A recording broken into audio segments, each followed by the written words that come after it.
In late 1918, as the final storms of World War I gathered over the Western Front, the American Expeditionary Forces launched one of the largest operations in United States military history. It was the Meuse Argonne Offensive, a massive push designed to shatter the exhausted German army and bring an end to 2 years of trench warfare. The German front was crumbling under pressure, yet retreat did not mean collapse. The Argonne Forest remained one of the most formidable natural barriers in Europe, a landscape of tangled undergrowth, steep ravines, shattered trees, and labyrinth-like ridges that turned every advance into a struggle. American troops called it a green wall of danger. German veterans knew its maze of defensive positions better than any map could reveal. Into this dangerous terrain marched the men of the 77th Division, including a composite unit soon to be known to history as the Lost Battalion. Under the leadership of Major Charles Whittlesey, a reserved and intelligent New York lawyer-turned-infantry officer, these soldiers pushed forward with determination. Major Whittlesey and his men were tasked with advancing through a deep ravine north of Charlevoix.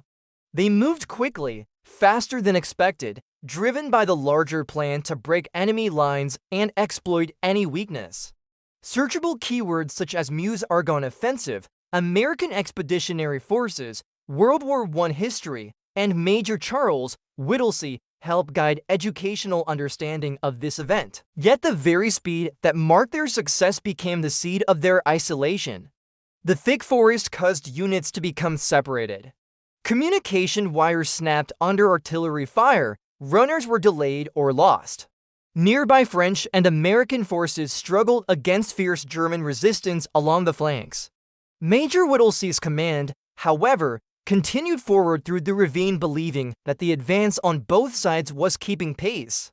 Unknown to them, the supporting units had been halted far behind by entrenched German machine gun nests that poured down devastating fire. By the time Major Whittlesey's men reached the slopes near their objective, they were unknowingly alone. There was no help on their right, there was no support on their left. The trap was already closing around them, though none yet realized it. This moment marked the beginning of one of the most extraordinary stories of endurance in American military history. In early October 1918, as the Meuse Argonne Offensive intensified, Major Charles Whittlesey and his surrounded battalion discovered the truth that had been hidden by the fog of war. When they reached their assigned position in the Charlevoix ravine, they realized that the promised support on both flanks had not arrived. The dense Argonne Forest, already notorious for confusion, had swallowed up entire companies and left Whittlesey's advancing force exposed. German troops who had fallen back now regrouped, slipping behind the ravine and sealing every approach. What had begun as a rapid advance now became a dangerous entrapment. The first signs of encirclement emerged as scattered rifle fire grew into coordinated bursts of machine gun fire from the surrounding hills.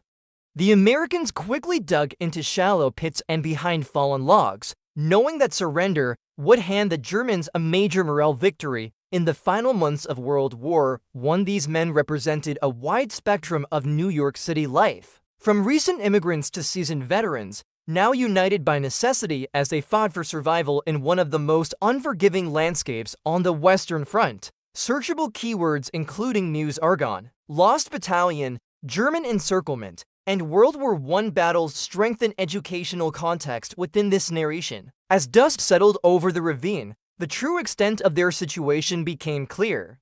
German forces had pressed in from the north, the east, and the west, while snipers and machine gunners blocked any possible route of withdrawal. Attempts to send runners back through the forest ended with silence, as none returned. The trapped soldiers listened to the eerie sounds of the forest mixed with the harsh crack of rifles and the explosive hiss of mortar rounds. Nightfall brought no relief, instead, it magnified fear and uncertainty. The men huddled in the mud, gripping their rifles while listening to enemy movement in the darkness. Every snapped branch suggested an approaching patrol. Every flicker of light drew automatic fire. The realization that they could not retreat began to settle upon the battalion. Surrounded on all sides, without food or adequate water, and with ammunition already diminishing, They braced for the coming days. This was the beginning of an ordeal that would push each soldier beyond any limit he had imagined. It was in this moment that the Lost Battalion truly became trapped in the Argonne, with no path forward and no path back, only resolve and the hope that the larger offensive would eventually reach them. In early October 1918, inside the narrow Charlevoix ravine, the isolated American force that history would call the Lost Battalion entered the most punishing phase of their ordeal. 5 unbroken days of attrition began as German units tightened the ring around Major Charles Whittlesey's position. From the first gray light of morning until the final shadows at dusk, enemy machine guns, mortar, and sharpshooters unleashed constant pressure on the trapped soldiers. The forest amplified every shot, echoing the violence across the slopes and reminding the men that they were alone. The fighting became a brutal test of human endurance, a struggle for survival that has become one of the most studied moments in World War I history. Searchable keywords such as Meuse Argonne battle, American infantry history, Lost Battalion siege, and German assault lines support educational depth. Ammunition that had been plentiful during the initial advance now became dangerously scarce. Every rifle round was counted. Men held their fire until targets were unmistakable. German infantry attempted repeated advances, some probing, others full assaults supported by grenades and automatic weapons. Each time the attackers pushed in, the exhausted Americans beat them back through sheer determination and the instinctive cohesion that forms under shared danger. Medics moved through the muddy terrain tending to the wounded with almost nothing left in their kits. Bandages were improvised from torn shirts, tourniquets were fashioned from belts. Water was taken from a small creek that ran brown with mud and risked contamination. Yet there was no alternative. Food disappeared entirely. Soldiers searched their packs and pockets for crumbs or hard pieces of ration biscuits. Hunger gnawed at them constantly. Exhaustion weighed on every movement. Still they held. Communication with the outside world had collapsed, leaving only one fragile link to the American lines. Carrier pigeons became their lifeline. The most famous among them, later known as Cher Ami, carried a message that reported their position and pleaded for relief. Repeated attempts by friendly forces to break through the German ring failed. Units sent to rescue them were stopped by barbed wire, machine gun nests, and fierce counterattacks that demonstrated how determined the German army was to crush this isolated pocket. Despite everything, the trapped soldiers refused to surrender. They defended their shrinking perimeter with unbroken resolve as casualties mounted around them. Every hour of survival deepened their legend. Every desperate moment underscored the price of the Meuse Argonne Offensive. Major Whittlesey's battalion was battered, starving, wounded, and exhausted, yet it remained unbroken during one of the most dramatic episodes of American military history. By October 7, 1918, after nearly 5 days of continuous combat, Major Charles Whittlesey and his men faced the most intense moment of their entrapment.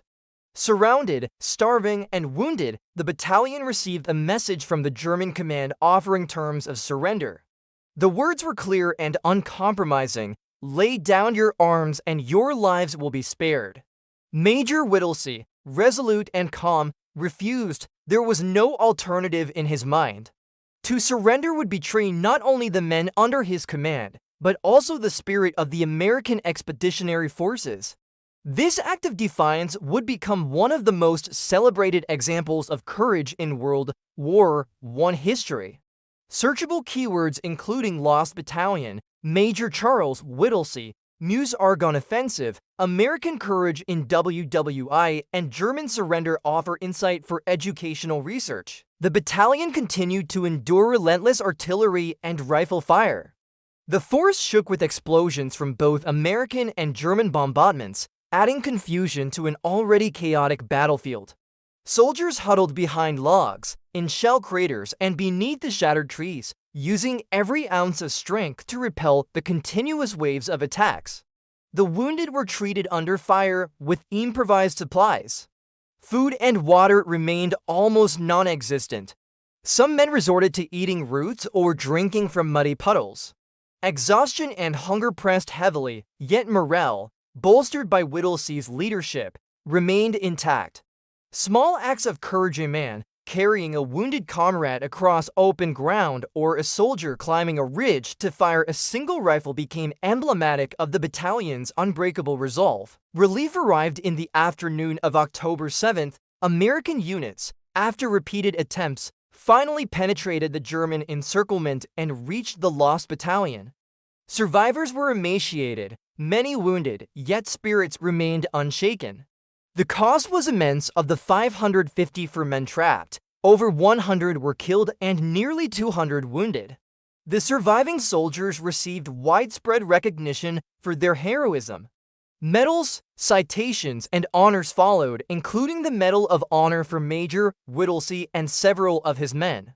Their endurance, refusal to surrender, and tactical courage turned what could have been a tragedy into a defining moment in American military history. The story of the Lost Battalion stands as a testament to courage, determination, and leadership under impossible conditions. It remains an essential chapter in the study of World War I, illustrating both the brutality of modern warfare and the extraordinary human capacity to endure. The Argonne Forest, once a site of fear and death, became a symbol of American tenacity and the profound sacrifices made during the final months of the Great War.